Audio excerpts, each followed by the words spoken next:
سخت آندھی، گھبراہٹ اور زلزلے کے وقت نماز پڑھنے کا کیا حکم ہے؟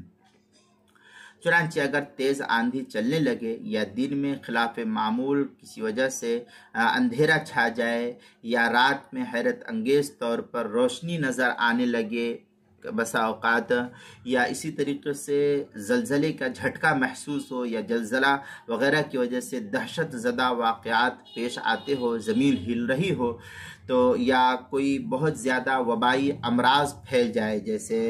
موجودہ وقت میں کرونا وائرس وغیرہ بیماری پھیلی، یا اس طریقے سے کوئی طاعون وغیرہ کی بیماری پھیل جائے، تو ایسے حالات میں بلا جماعت تنہا نفل نمازیں پڑھنا یہ بہتر اور افضل ہے۔ چنانچہ در المختار میں ہے والریح الشدید والظلم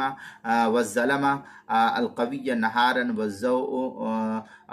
القوی لیلا والفزع الغائب ونحو ذلك من الآلات۔ اس طریقے کی عبارت جو در مختار شامی جو بیروت کا چھپا ہوا نسخہ، اس کی تیسری جلد صفحہ 64، جو زکریا بک ڈپو دیوبند کا ہندی نسخہ ہے فتاوی شامی کا، اس کی تیسری جلد صفحہ 69۔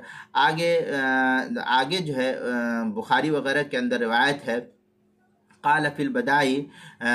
بخاری شریف کے اندر فتاوی شامی علامہ شامی نے جو ہے بخاری سے نقل کیا ہے، فتاوی شام کے اندر لکھتے ہیں فتاوی شامی میں قال فی البدائی انہا حسنہ لقول علیہ السلام اذا رأیتم من هذا الافزع شیئا فافزعوا الى الصلاة۔ یہ بخاری کی روایت ہے، حدیث نمبر 1058۔ یہ عبارت جو ہے فتاوی شامی کی ہے، تیسری جلد صفحہ 65،